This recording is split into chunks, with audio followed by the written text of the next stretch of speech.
right, folks, let's talk about what to look for when you're choosing an AK. Now, there's a lot of things that can stand out that you want to watch for. If you're not knowledgeable on the AK, there's certain things you want to look for, and we're going to talk about that here a little bit. There's some things that are really important to be aware of that if you buy a gun with some of these features, you're probably never going to get around it. And when I say features, that's probably not the wrong word. When you buy a gun with mistakes on it, it's either going to be very costly or you're just going to have to live with it. So as we look at these guns here, one of the main things you want to look for is straightness in the gun. Now, where you're going to find this most likely is in stamped receiver guns, where the trunnions in the front and the rear are actually riveted into the gun before the barrel and the stock are put on them. Now, these trunnions are the base for the barrel and the base for the stock. If they're riveted just slightly off, 1 degree off, it's going to end up with a stock that's crooked or a barrel that's crooked, and a gun that you probably will never be able to get sighted in properly. So when we look at the gun, first off, to tell the straightness, what you want to do is look from the top of the stock in the back towards the front sight. And if you look right down those lines right there, you'll see if your trunnion is not mounted in properly and it's crooked, this stock is going to be off one side or the other. Now, I'm exaggerating it quite a bit because obviously it wouldn't be that far, but you can see on certain guns that there is some cant going on to these things, and that's generally because the trunnions are crooked. Same thing with the front trunnion, this little piece that goes in the front here that the barrel presses into. If it's not riveted in straight, you're going to find barrels that are going to the left or to the right. And it only takes a little bit. It doesn't take much for that gun to be that off. So that's one of the first things you want to look at is straightness of the gun. Now, on a milled receiver gun such as this, where you're not riveting in the trunnions, you don't usually see that as much because this is milled from a solid block of steel. So in this case, you're not riveting anything in, so as long as the original milling was done right, the gun should be fairly straight when it's all put together. But seeing as how stamped receivers is what we see most, it's really important to look for that straightness because, and I'm going to tell you this, unfortunately I'm going to tell you this, the worst AKs made in the world were made in this country. I'm sorry to say that because I'm a proud American who has always appreciated workmanship, and I'm old enough to remember when workmanship was #1 in this country. In the case of the AK, a lot of them are being thrown together just for the purpose of making money and not necessarily for the purpose of giving you a good fighting rifle that you can count your life on. Our reputation is that's what we do. We're only concerned about a rifle that you can depend on if you have to fight. Anyhow, a lesser made AK is just not going to do it for you for a fighting rifle. So, you know, keep that in mind. And it's a lot of times it's not so much about greed. A lot of times it's just people don't. Western technology is not the same thing as Eastern Bloc technology. These guns were designed to do things that Western design does not even consider. And because of that, it's one of the reasons this gun is so dependable. It's one of the reasons it has the reputation it has, because it's not designed to the same type of specs. This is a gun that's designed to flex, move, do a lot of different things. It's got loose tolerances in it, and that is one of the things that makes it a very, very dependable rifle. So we don't want to vary too far away from that kind of stuff. Other things to look for, and we talked about this before, is your safety. You want to make sure it moves smooth. If it doesn't, that's fixable. We talked about that in one of the other chapters. We can go back. Essentially, reviewing the mag well, make sure you always take a good quality spec mag with you to test the gun to make sure that the mag seats properly and fits and it's not too loose.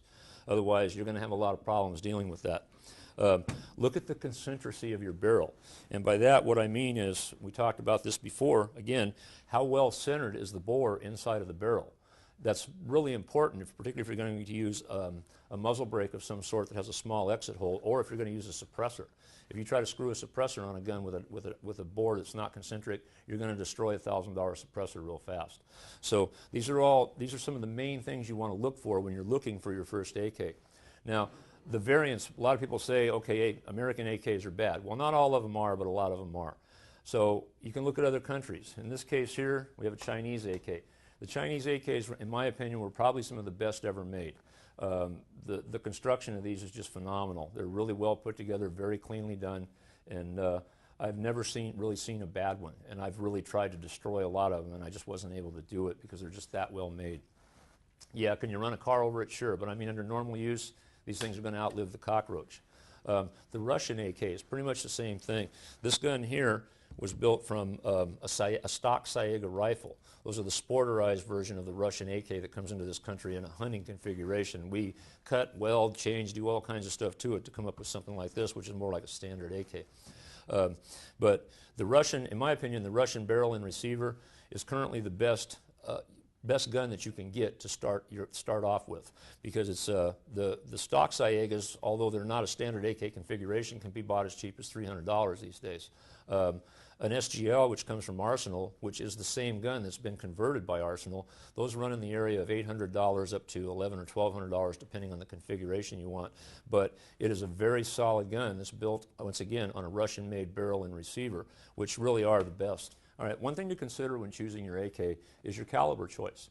AKs are chambered in various different calibers. The original chambering was in 7.62 by 39, and then later on in the 74, they went to the 5.45 by 39. Since then, they've been chambered in our standard 5.56. There's bigger ones chambered in 308, but we're going to stick with mainly the standard medium power cartridge guns here, which is the 7.62 39 or the 5.45. The 5.56 is also a medium caliber gun. I'm not real big on the 5.56 in an AK because it's a straight wall case, and as we talked about earlier, the tapered case of the 5.45 or the 7.62 39 is much easier to extract and much more dependable and much more in that respect, so you don't have problems with it. The straight wall case of the 5.56, a lot harder to extract and can give you a little bit more problems than the other calibers will. But between 5.45 and 7.62, there's some decisions to make. The bottom line is, what's the mission of the gun? What are you going to use it for? Is this going to be for plinking? Do you want to do target shooting with it? Is it going to be for home defense? Whatever the purpose, they all serve different roles, and you need to apply the caliber appropriately.